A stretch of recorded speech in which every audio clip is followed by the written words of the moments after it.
नमस्कार। चलिए आज एक दिलचस्प सफर पर चलते हैं और समझते हैं अपने आसपास की दुनिया के रहस्यों को। आज हम अपनी कुदरती दुनिया की उन बुनियादी चीजों को जानेंगे जो हर चीज को एक संतुलन में रखती हैं। तो आज हम क्या-क्या जानने वाले हैं? सबसे पहले हम पर्यावरण और इकोसिस्टम को समझेंगे, फिर देखेंगे कि इसमें रहने वाले जीवों की भूमिकाएं क्या हैं, एनर्जी एक से दूसरे तक कैसे पहुंचती है, इस संतुलन के लिए क्या खतरे हैं और आखिर में इसमें हमारी क्या भूमिका है। तो चलिए सबसे पहले और सबसे बड़ी तस्वीर से शुरू करते हैं, हमारी दुनिया और इसका ताना बाना। तो पर्यावरण आखिर है क्या? देखिए, बिल्कुल सीधी भाषा में कहें तो ये हमारे चारों ओर मौजूद हर एक चीज है। इसमें हवा, पानी, मिट्टी जैसी बेजान चीजें भी शामिल हैं और पेड़-पौधे, जानवर जैसी जानदार चीजें भी। और सबसे मजेदार बात पता है क्या है? ये सब अलग-अलग नहीं हैं, बल्कि एक दूसरे से लगातार जुड़े हुए हैं, एक दूसरे पर असर डालते हैं ताकि प्रकृति का ये नाजुक सा संतुलन बना रहे। अच्छा, अब पर्यावरण के अंदर ही एक और जरूरी चीज को समझते हैं, वो है इकोसिस्टम यानी परिस्थिति तंत्र। इसे आप एक छोटे से मोहल्ले जैसा समझिए, जहां रहने वाले सभी जीव जंतु अपने आसपास के बेजान माहौल के साथ मिलकर रहते हैं। जैसे एक तालाब, ये एक बेहतरीन उदाहरण है, जहां मछलियां, पौधे और छोटे छोटे कीड़े मकोड़े पानी, धूप और मिट्टी के साथ एक तालमेल में रहते हैं। इसी तरह एक जंगल हो या रेगिस्तान, ये सब अपने आप में एक इकोसिस्टम है। तो किसी भी इकोसिस्टम के ना दो मुख्य हिस्से होते हैं। एक तरफ है बायोटिक यानी जैविक घटक, मतलब सारी जिंदा चीजें, पेड़ पौधे, जानवर, यहाँ तक कि वो छोटे छोटे बैक्टीरिया भी जो हमें दिखाई नहीं देते। और दूसरी तरफ है एबायोटिक यानी अजैविक घटक, हवा, पानी, मिट्टी, तापमान जैसी बेजान चीजें। और ये दोनों मिलकर ही एक इकोसिस्टम को पूरा बनाते हैं। तो अब जब हम इकोसिस्टम समझ गए हैं, तो चलिए मिलते हैं इसके किरदारों से। देखते हैं कि इस बड़े से नाटक में किसकी क्या भूमिका है और कौन किसे खाता है। देखिए, किसी भी इकोसिस्टम में मोटे तौर पर तीन मुख्य खिलाड़ी होते हैं। पहले हैं प्रोड्यूसर्स यानी उत्पादक। ये वो हैं जो अपना खाना खुद बनाते हैं, जैसे हरे पौधे जो धूप से एनर्जी लेते हैं। फिर आते हैं कंज्यूमर्स यानी उपभोक्ता, जो अपने खाने के लिए दूसरों पर निर्भर हैं। और तीसरे हैं डीकंपोजर्स यानी अपघटक, जैसे बैक्टीरिया और फंगस। इनका काम है मरे हुए जीवों को सड़ा गलाकर पोषक तत्वों को वापस मिट्टी में मिला देना। ये तीनों एक दूसरे के बिना अधूरे हैं। अब सवाल ये उठता है कि इन सभी किरदारों को काम करने की ताकत यानी एनर्जी मिलती कहां से है। तो चलिए अब समझते हैं कि ये एनर्जी एक जीव से दूसरे जीव तक कैसे पहुंचती है। एनर्जी के इस बहाव को समझने का सबसे सीधा तरीका है खाद्य श्रृंखला, जिसे हम फूड चेन भी कहते हैं। ये बस एक सीधा सा क्रम है जो दिखाता है कि जब कोई एक जीव दूसरे को खाता है तो एनर्जी कैसे आगे बढ़ती है। एक बहुत ही क्लासिक सा उदाहरण देखते हैं। घास, जो कि एक उत्पादक है, वो सूरज से एनर्जी बनाती है।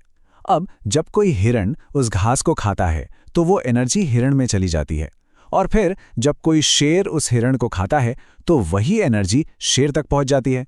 देखा, एकदम सीधी लाइन है। लेकिन यहां एक बहुत ही हैरान करने वाली बात है, जिसे 10% का नियम कहते हैं। इसका मतलब ये है कि हर लेवल पर सिर्फ 10% एनर्जी ही अगले लेवल तक पहुंच पाती है। तो बाकी 90% का क्या हुआ? वो एनर्जी उस जीव की अपनी जिंदगी की जरूरतों में, जैसे चलने फिरने, सांस लेने में ही खर्च हो जाती है। ये प्रकृति में एनर्जी के लेन देन का एक बहुत ही जरूरी नियम है। फूड चेन में ये जो हर एक स्टेप है ना, जहां पर एनर्जी आगे बढ़ती है, उसे एक खास नाम दिया गया है, पोषी स्तर या ट्रोफिक लेवल। इन लेवल्स को हम एक पिरामिड की तरह देख सकते हैं। सबसे नीचे जो सबसे चौड़ा हिस्सा है, वहां होते हैं उत्पादक यानी पेड़ पौधे। उनके ठीक ऊपर दूसरे लेवल पर आते हैं प्राइमरी कंज्यूमर्स यानी शाकाहारी जीव। फिर तीसरे और चौथे लेवल पर आते हैं मांसाहारी। ये पिरामिड साफ साफ दिखाता है कि जैसे जैसे हम ऊपर जाते हैं, एनर्जी कम होती जाती है। और यही वजह है कि पिरामिड के टॉप पर बैठे जीवों की संख्या हमेशा कम होती है। लेकिन असल दुनिया में चीजें इतनी सीधी सादी नहीं होती। कुदरत में ऐसी कई सारी फूड चेन्स आपस में उलझी होती हैं और एक जटिल जाल बनाती हैं, जिसे हम फूड वेब या खाद्य जाल कहते हैं। और ये जाल एक अकेली सीधी चेन से कई ज्यादा मजबूत और स्थिर होता है, क्योंकि इसमें जीवों के पास खाने के लिए एक से ज्यादा ऑप्शन होते हैं। ये जो खूबसूरत संतुलन है ना, ये बहुत नाजुक होता है, और कुछ चीजें हैं जो इस संतुलन को बुरी तरह से बिगाड़ सकती हैं। चलिए अब उन खतरों पर नजर डालते हैं। एक बहुत बड़ा और छिपा हुआ खतरा है जैविक आवर्धन। इसका सीधा सा मतलब है कि फूड चेन में हम जैसे जैसे ऊपर जाते हैं, खतरनाक केमिकल की मात्रा बढ़ती जाती है और ज्यादा जहरीली होती जाती है। तो ये होता कैसे है? मान लीजिए खेतों में कीटनाशक डाले गए, वो मिट्टी और पानी में मिल जाते हैं, फिर पौधे उन्हें सोख लेते हैं।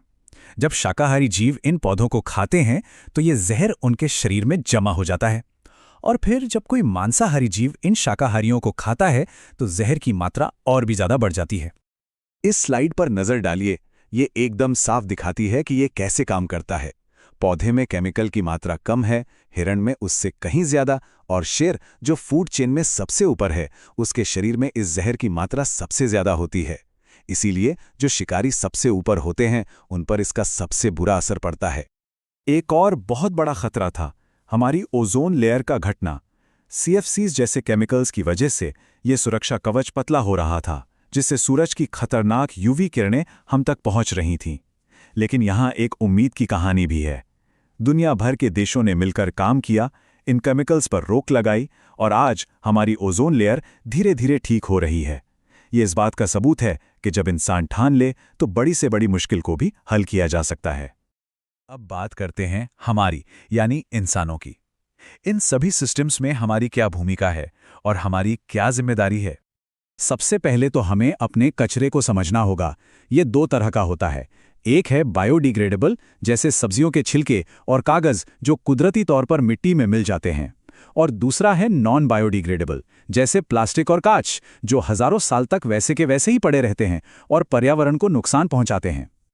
तो सवाल है कि हम मदद कैसे कर सकते हैं? जवाब इन 4 आसान कदमों में है। पहला, रिड्यूस, यानी कम से कम चीज़ों का इस्तेमाल करें। दूसरा, रीयूज, यानी चीज़ों को फेंकने के बजाय उनका बार बार इस्तेमाल करें। तीसरा, रिसाइकल, यानी कचरे से नई चीज़ें बनाएं। और चौथा, जो कि बहुत ज़रूरी है, वो है सेग्रीगेट, यानी गीले और सूखे कचरे को अलग अलग रखें ताकि उसकी सही प्रोसेसिंग हो सके। तो कुल मिलाकर बात यह है कि प्रकृति को बचाने के लिए इंसानों को पर्यावरण दोस्त आदतें अपनानी ही होंगी। हमारे छोटे छोटे काम भी इस धरती के संतुलन पर बहुत बड़ा असर डालते हैं। प्रकृति का यह संतुलन अब हमारे हाथों में है। सवाल यह है कि हमारा अगला कदम क्या होगा।